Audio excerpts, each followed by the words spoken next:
Now flags come in. I think one of the Ravens got going a little early. And that'll be accepted, of course, and that moves him back 5.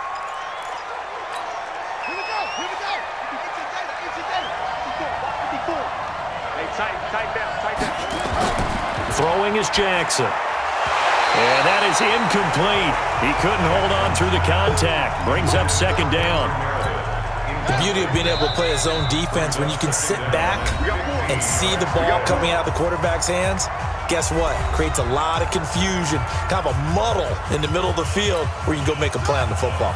So they'll come up after the incompletion for second down. From the gun, Jackson. He's got his man. It's Andrews. And he's able to get this one out closer to midfield across the 45. 6 yards is the pickup, and that'll lead to a third down. Let's not quibble about the gain there on second down. That was a positive play because that was a take-what-you-can-get situation. Got out to the tight end. Now it gives him a much better opportunity to convert on third down. And now here's a deep shot that's complete. It'll go as an impressive 31-yard gain. That's a great job of working the sideline right there. I love how he tracked the football the whole way, just reached up and pulled it in, had excellent field presence to understand where he was in order to make that play happen.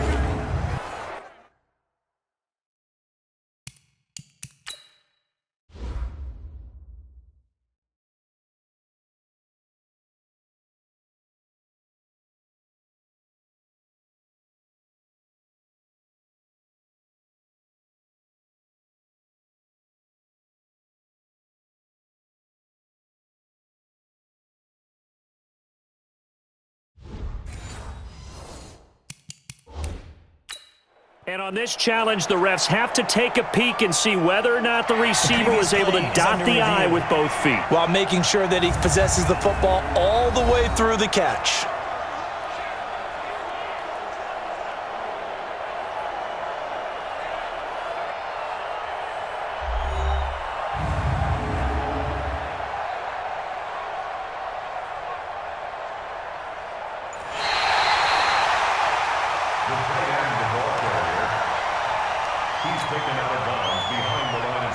The head coach relied on his eagle eye in the sky to make the right call and was told to challenge it, and it looks like it's paid off. And from a coach's standpoint, when you throw that flag, it's probably a pretty tense moment. Here it pays off. Yeah, you have that little bit of indecision. You throw it where you feel like you're right, and then you think, uh-oh, did I get it right? In this case, they can celebrate. Jimmy Garoppolo and his offense heading back on the field. And maybe he's starting to wave the white flag a little bit. He's playing pretty well, but the pressure, it's got to him. Has to find a way to step around it, step through it, or just handle it. Because, as you mentioned, he's having a pretty good day overall.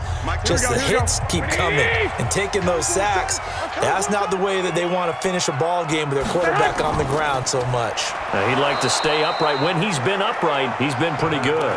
Looking for a seam, but finding none. He'll get back to the line of scrimmage, and that's it. Perfectly designed blitz right there. They took that one from the grease board to the field because they were able to free up their linebacker to get into the backfield and spill the play. So after the run for no gain, here's 2nd and 10. Oh, yeah. Oh, yeah. And here we go again. From the gun, it's Garoppolo.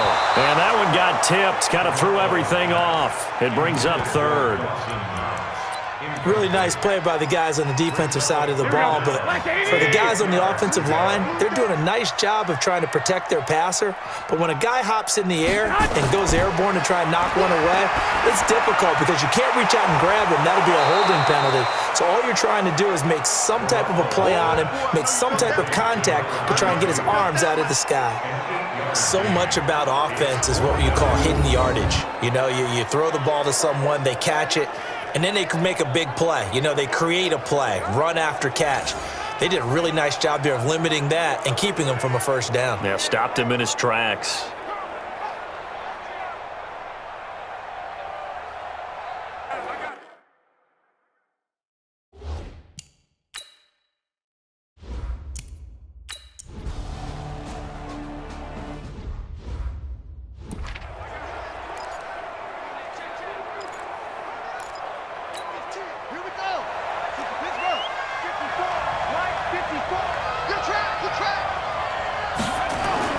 Throwing on first down, it's Jackson.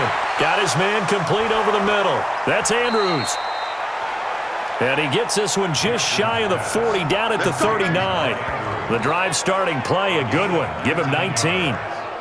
And after that completion, you can understand why so many teams in the league are emphasizing speed on defense at every position. The tight ends have created so many tough matchups now. If you can't run with a tight end as a linebacker, this is going to be the result every time. From up near the 40 now after the big play to start, here's another 1st and 10. They'll go with Snell here on first down. Nowhere to go that time. He maybe got a yard up to the 40. Well, we saw him there trying to get it to the outside, trying to get to the perimeter, but not a whole lot of room there. But there's got to be one positive to that. If you keep moving laterally, creases tend to develop as the game moves on, and they can run it back inside later. On 2nd and 9, Jackson. That ball's caught. Aguilar right side. Only 3 yards on the catch. It's 3rd down. Brandon, perfect defense in this situation would have meant that there was an incompletion that would have picked it off. Okay, so they gave up the completion. But I really enjoyed watching how the defense stayed in sync, stayed in great communication. And as he dragged across each zone, you see him pointing, communicating. There he is, and they passed him off to each defender. Ended up making a nice play, even though it was complete. Only able to get back a yard for his efforts, and that leads us to 4th down. And, partner, I would guess that in his headset he was hearing from his coach, it's 3rd down, don't take a sack. And in this case, he's able to avoid the pressure and get out of there. He doesn't get the first down, but he does turn a possible loss into positive yardage. Here's Pat O'Donnell now as he's on to punt for Baltimore. He's been a busy man here in this first half as he gets it away. And a great job on special teams to down it, as this will be marked out inside the 5-yard line. That is how you flip field position. That's an absolute bomb of a punt. Downs it inside the 5-yard line. Absolutely ideal. From that position, you're hoping to get it down inside the 15, inside the 5. Superb. A running play on first down, and it turns into a fight just to get back to the line of scrimmage.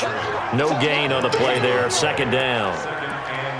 Really shouldn't be a surprise. It's going to be hard to move people in this situation. You know they're going to bring the pressure defensively. Because I remember playing in these spots, and my coach was always saying, don't be afraid to try and create a safety, too. They're going to bring pressure. Now a throw for the left sideline, and he's got it. And he'll go out of bounds after getting this across the 15. 12 yards there and a 1st down. This has to go down as one of the simpler routes in the playbook, but oh so effective. Nice completion there. Keeps the sticks moving. 3 down, 3 down. They'll run on first down. Jordan. And he still has yet to get on track in this first half as they're going to stop him behind the line. It'll be a loss of 1, and it'll be 2nd and 11.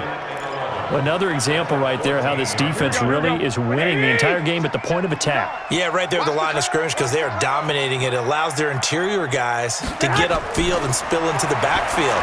So how are you going to combat that? You know, because they bring in your tight end, keep him in. Your running backs, they have to step forward.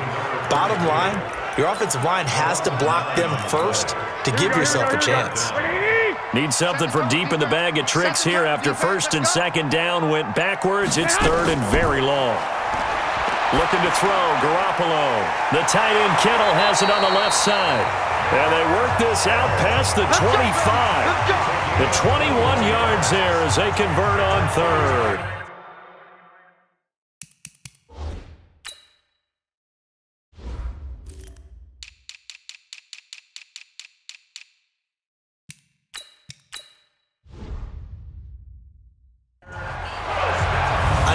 Time's approaching, but I don't think he's going to want to take a break. That's his 5th catch. Yeah, they've really been targeting the tight end.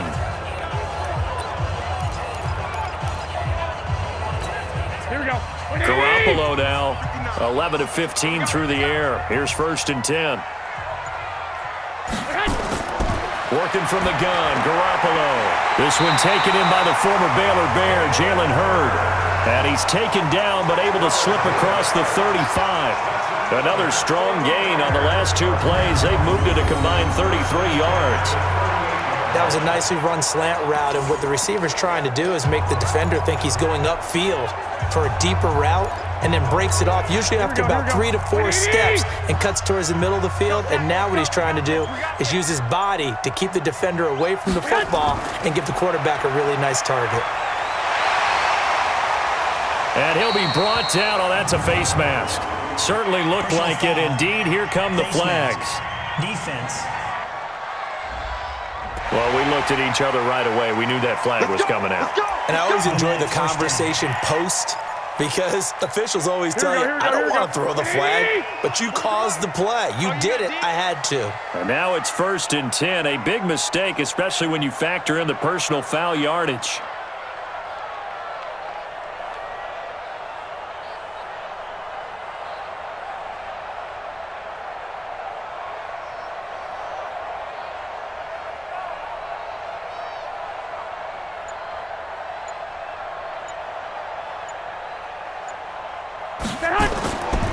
And to give this time to the tailback. And he'll slice his way down to the 30 with a pickup of 7. Despite the blitz, they're still able to pick up a nice solid gain. The disadvantage of blitzing often alters the normal spacing and run fits and leaves creases like they were able to exploit right there. A good run, got 7 on first. Here's 2nd and 3. Quarterback, don't get nervous now. We ain't beginning to tear you up. Don't get nervous. Looking to throw. Garoppolo. He'll find Paris Campbell. That's complete. And he'll be a couple yards shy of the red zone here at the 22-yard line. That one, a first down pickup of 8. I know many people like to throw to the tight end, maybe in a little flexed out position because he creates mismatches with his size. The slot receivers do the same thing with their quickness, their speed, and their route running savvy. On first down, it's Jordan. He takes it to the 15. A nice display of power. That gives him a nice pickup. 8 yards on the pickup, and now they'll have some options on 2nd and short.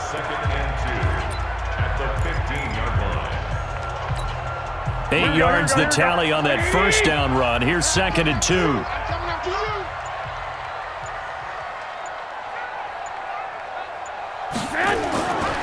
Garoppolo looks to throw. His pass caught at the 4. Catch number 40 for him on the year. It's a first down. That's the number 2 receiver in the NFL in terms of yardage. And tell you what, a few more plays like that, he won't be number 2 for long. Well, that's what often happens when you have competitors running around the field. These guys know where they stand in relationship to yardage, totals, numbers, the whole deal. And let's face it, all of them, they all want to be number 1. 2 minutes to play in this first half. 7-3, our score.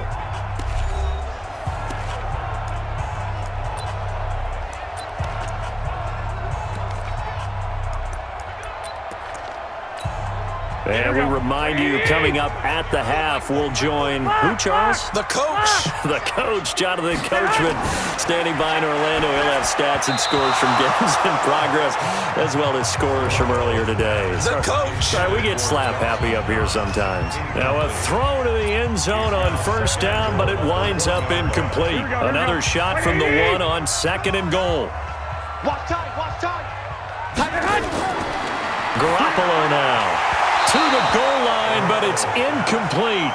That is the first time that they've targeted him that he has not come down with a catch. He's caught everything that's been thrown his way, a dominant pass receiver that can break down any defense, because when he's doing that kind of work. And he hauls it in the end zone. Touchdown, San Francisco. A great effort there. His 2nd touchdown on the season. And the 49ers have now taken the lead. Well, it was 3rd and 1. I was expecting runs, so much for that. They pass it, they score it. That had the feel of the head coach telling the offensive coordinator, you've got 4 downs here. We're going to go for it on 4th down unless there's a disaster on 3rd. Go ahead and take a shot if you want to. And he gratefully accepted the opportunity and did